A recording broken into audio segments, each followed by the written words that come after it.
The Gangster, The Cab, The Devil adalah film yang menceritakan tentang bergabungnya gangster dan polisi untuk menangkap seorang pembunuh berantai. Film ini dibintangi Ma Dong-seok bersama Kim Woo-yeol, disutradarai oleh Won Tae-lee yang dirilis pada tahun 2019. Berawal di sebuah mobil, terlihat orang misterius bernama Kang Kyung menabrak mobil seorang pria pemabuk. Orang itu keluar dan memotret mobil Kang Kyung. Tiba-tiba, Kang Kyung langsung menikamnya di mobil orang itu hingga tewas.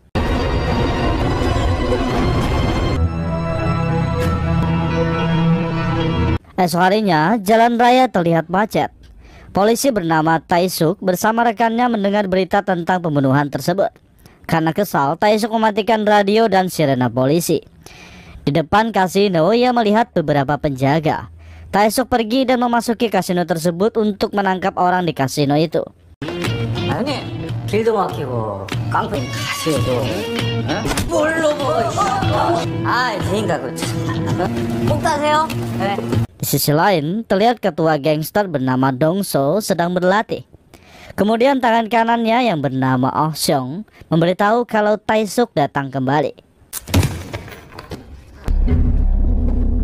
Setelah bersiap menuju mobil, Dong-so menghubungi Ho Bong, atasan dari Tae-suk. Ia memberitahu kalau Tae-suk kembali mengganggu anak buahnya. Kembali ke Tae-suk, atasannya menghubungi, namun ia tidak memperdulikannya. Setelah itu, Tae-suk langsung pergi ke TKP kejadian pembunuhan. Ketika sampai, ia memutari mobil dan menemukan bekas tabrakan di sana. 심장마비쯤 될 거야. Ia memanggil rekannya bernama Seojin dan menunjukkan bekas tabrakan tersebut. Mereka menyimpulkan tabrakan itu yang menyebabkan pembunuhan. Berpindah ke Dong-so dan rekan bisnisnya bernama Sang-do. Mereka sedang membicarakan tentang keserakahan Sang-do yang berusaha mengambil alih dari sebagian bisnis Dong-so. Sang-do terlihat santai seolah tak melakukan kesalahan. Oh Seong yang kesal langsung memaki Sang-do dan Sang-do langsung menyiramnya. Dong-so berdiri dan memukul Oh Seong, kemudian mencabut gigi anak buah Sang-do dan menyuruh Sang-do meminum anggur dengan rendaman gigi tersebut. Sedangkan di ruang rapat, Ho Bong menyimpulkan kalau ini adalah kasus perampokan dan pembunuhan. Di sini Tae-suk tidak terima. Dia memperlihatkan kasus yang sama persis dengan pembunuhan tersebut. Menggunakan pisau dengan ukuran yang sama, ia mengatakan ini adalah pembunuhan berantai. Namun, ketua Ho Bong tidak mempercayainya dan memarahi Tae-suk di sana. Karena kesal, Tae-suk langsung keluar dari ruangan tersebut. Berpindah ke Dong-so, ia memberitahu Oh Seong kalau ia ingin menyetir sendiri. Dan saat di jalan, tiba-tiba Kang Kyung menabrak mobilnya dari belakang. Dong-so keluar dan mengatakan kalau ia tidak mempermasalahkannya. Dan tiba-tiba Kang Kyung menusuknya dari belakang. Terjadi pertarungan di sana hingga Dong-so menerima beberapa tusukan. Sedangkan Kang Kyung mendapat satu tusukan di dekat bahu. Namun ia berhasil kabur. Di sini, Dong-so masih belum mengetahui kalau pembunuh itu bernama Kang Kyung. Karena pembunuhan itu masih menjadi misteri bagi polisi. Di sisi lain, terlihat Oh Seong bersama anak buahnya menyerang tempat Sang-do untuk merebut kekuasaan. Berpindah ke Kang Kyung, saat berhasil kabur ia menjahit lukanya sendiri karena ditusuk Dong-so. Dan kembali ke Dong-so, ia berhasil selamat dari beberapa tusukan setelah dioperasi. Dan di sebuah tempat penampungan anjing, Kang Kyung kembali melakukan pembunuhan. Ia membunuh penjaga di sana. Esok harinya di rumah sakit, Oh Seong meyakini kalau yang menyerang Dong-so adalah Sang-do.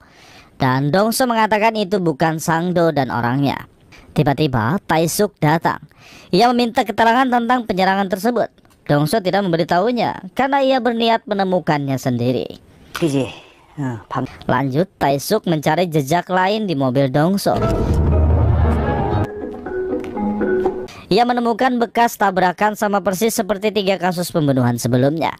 Dan kembali ke Dong-so, Sang-do menjenguknya. Ia meminta setengah kekuasaan dari Dong-so. Namun Dong-so hanya diam karena ia tahu pasti Sang-do hanya akan mengacaukannya. Di kantor, Tae-suk terus membujuk ketua Hobong. Ia memberitahu kalau Dong-so adalah korban penyerangan tadi malam yang masih hidup setelah dioperasi. Ini adalah kesempatan mereka untuk lebih dekat dengan pembunuh tersebut melewati Dong-so. Namun ketuanya terlalu bodoh sehingga tidak mempercayai Tae-suk. Malahan ketua itu menyuruh tim lain untuk menyelesaikan kasus tersebut. Berpindah ke Kang Kyung, di suatu jalan ia mendengar pembicaraan tentang ulang tahun. Kang Kyung mendekat dan ia langsung membunuh orang tersebut. Coba.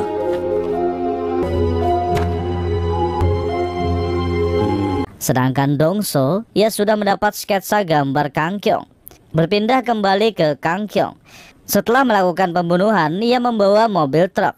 Namun tanpa sengaja pisaunya terjatuh di jalan.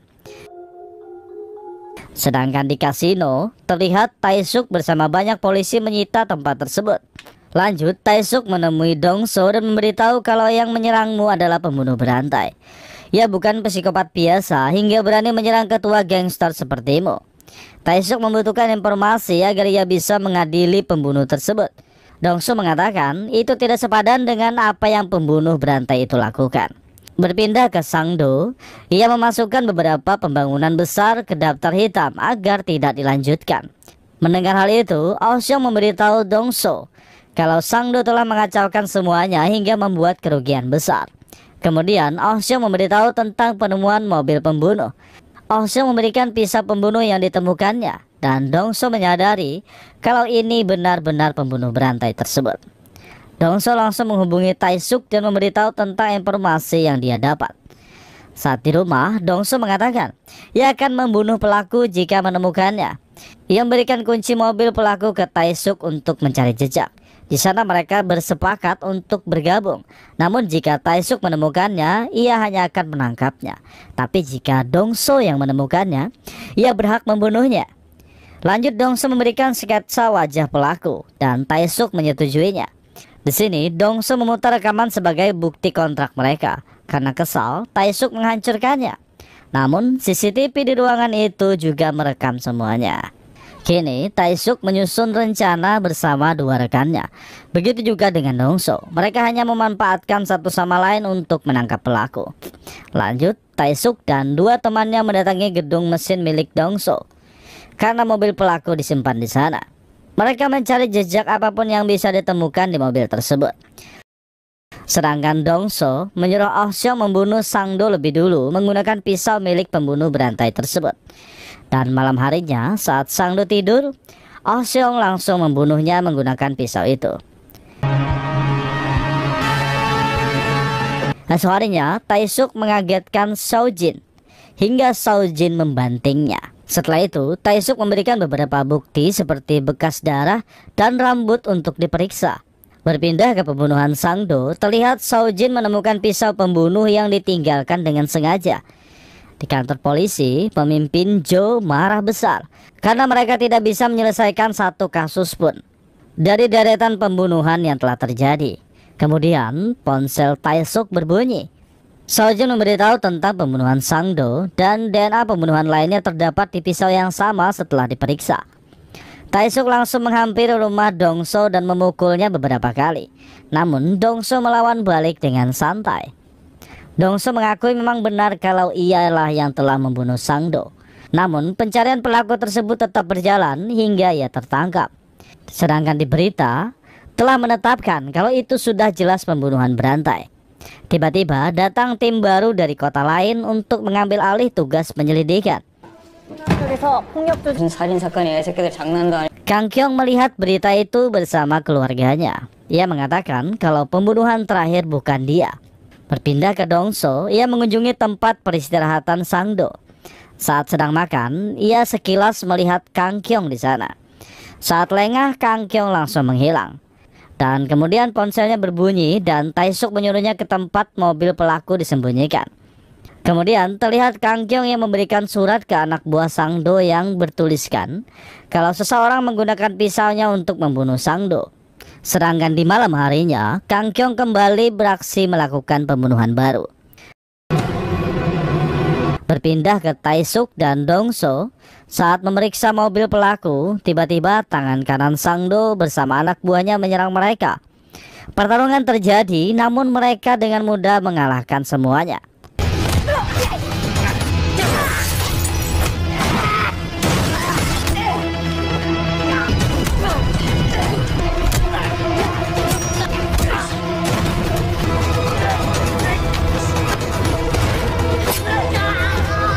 Di akhir pertarungan, tanpa sengaja Taesuk membunuh tangan kanan Sangdo. Di sana, Dongso menyuruh Taesuk pergi karena ia yang akan membereskan semuanya. Kembali ke Kang Kyung, ia pergi membawa mobil orang yang telah dibunuhnya agar kasus itu disebut perampokan. Sedangkan Dongso, ia dan anak buahnya mengubur semua anak buah Sangdo untuk menghilangkan jejak. Esok harinya, ketua melihat muka Taesuk babak belur. Ketua memberikannya kasus baru karena kasus pembunuhan sudah diambil alih. Dengan marah, Taesuk mengatakan, dari awal ia sudah mengatakan kalau itu adalah kasus pembunuhan berantai. Jika ketuanya tidak bodoh dan percaya, kasus itu tidak akan diambil alih polisi lain. Lanjut, Taesuk bersama dua temannya menghampiri istri korban pembunuhan Kang Kyung. Wanita itu menghubungi Kang Kyung, menawarkan uang tebusan untuk suaminya. Kang Kyung mengajaknya bertemu di sebuah tempat makan. Kemudian wanita itu memasuki kedai dan penjaga kedai mengambil tasnya. Sedangkan Taesuk bersembunyi di atas gedung sambil mengawasi. Dan tiba-tiba ia melihat Kang Kyung sedang mengawasinya. Taesuk memberitahu dua temannya sambil mengejar Kang Kyung. Namun Kang Kyung berhasil kabur.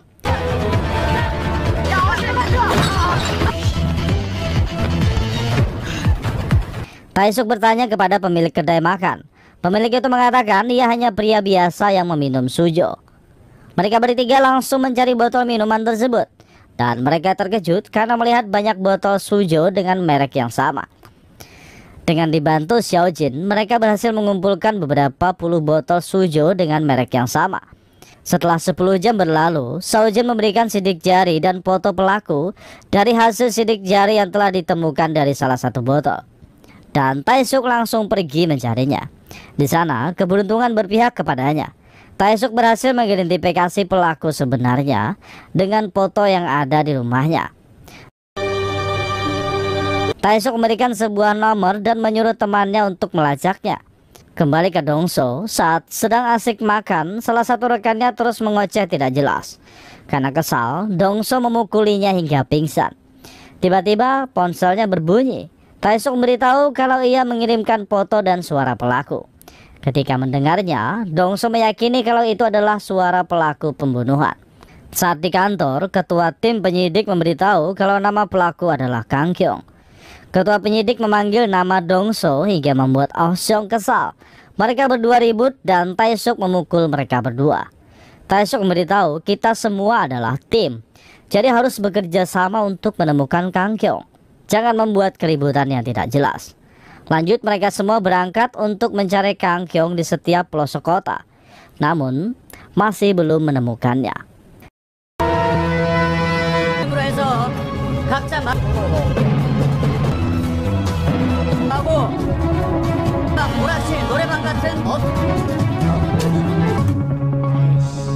Berpindah ke Dongso, saat di jalan ia melihat anak sekolah yang basah karena hujan. Ia memberikan payungnya. Tiba-tiba Taesuk datang dan mengatakan kalau Dongso adalah gangster. Namun anak sekolah itu mengatakan Taesuk lebih mirip gangster daripada Dongso. Dongso hanya tertawa mendengarnya. Dan anak sekolah itu langsung menaiki bus. Tanpa mereka ketahui, Kang Kyung berada di bus tersebut. Malam harinya, saat Taesuk, Dongso, dan yang lainnya sedang makan bersama, tiba-tiba Dongso melihat berita pembunuhan baru. Dan yang terbunuh itu adalah anak sekolah yang telah ia berikan payung. Dengan segera, mereka semua langsung berangkat mencari Kang Kyung. Setelah lama mencari tidak menemukannya, Ah Seong memberitahu untuk mengirim 3 orang saja. Karena Kang Kyung sudah mengetahui kalau ia sedang diburu. Di sana, Taesuk bersiap dengan mobilnya. Begitu juga Dongso, mereka bersiap di mobilnya. Saat melihat Kang Kyung lewat, ia menyadari sedang diawasi. Kang Kyung langsung tancap gas dengan mobilnya.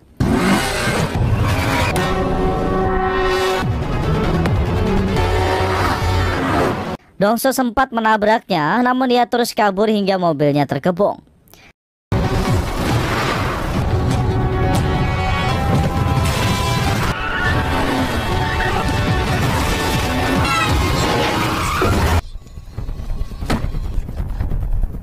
Namun Kang Kyung terus kabur dengan berlari. Mereka bertiga mengejar hingga akhirnya Oh Seong terbunuh ketika melawan Kang Kyung. Dengan kesal, Dongso mengejarnya hingga ke tempat hiburan.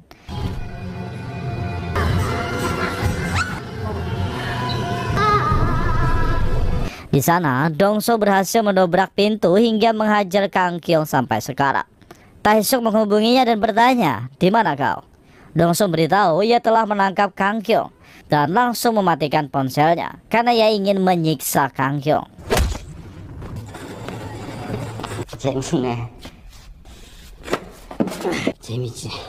Setelah selesai menyiksanya, Dongso ingin membunuhnya. Namun Tae-suk datang dan menabrak Dongso hingga pingsan. Lanjut, Tae-suk membawanya ke kantor polisi untuk dipenjarakan sambil menunggu pengadilan menghukumnya.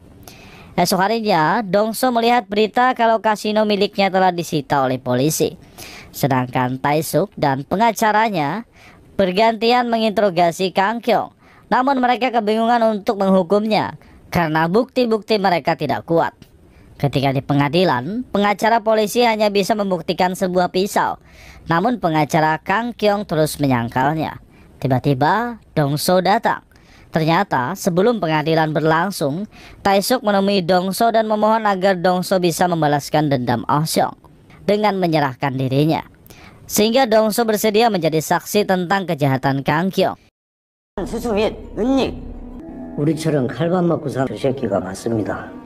Ia juga memiliki banyak bukti seperti tusukan di tubuhnya dan surat tulisan yang diberikan Kang Kyung kepada anak buah Sang-do. Juga luka tusuk di bahu kiri Kang Kyung saat ia bertarung dengan Dongso. Dengan semua bukti tersebut sehingga Kang Kyung dijatuhi hukuman mati. Di sana Dongso juga ditangkap karena melakukan kejahatan tentang mesin kasino ilegal. Setelah kejadian itu, Tae-suk dan beberapa polisi lainnya naik jabatan karena telah berhasil mengungkap kasus pembunuhan berantai. Sedangkan Dongso, ia dibawa ke penjara yang sama tempat Kang Kyung dihukum. Di sini, sebenarnya ia sudah merencanakan itu semua dengan Tae-suk untuk memasukkannya di penjara yang sama dengan Kang Kyung. Ketika Kang Kyung sedang mandi, Dongso menghampirinya dengan tali di tangannya. Dongso mengatakan permainan yang sangat menyenangkan, tapi permainan sudah usai. Selanjutnya, tak usah dijelaskan, kalian sudah bisa menebaknya. Meski si psikopat akan dihukum mati, Dongso tidak menerimanya. Ia memilih masuk penjara untuk menyiksa si psikopat setiap hari, hingga ia berharap untuk mati. Balas dendam yang sangat epik dari seorang gangster.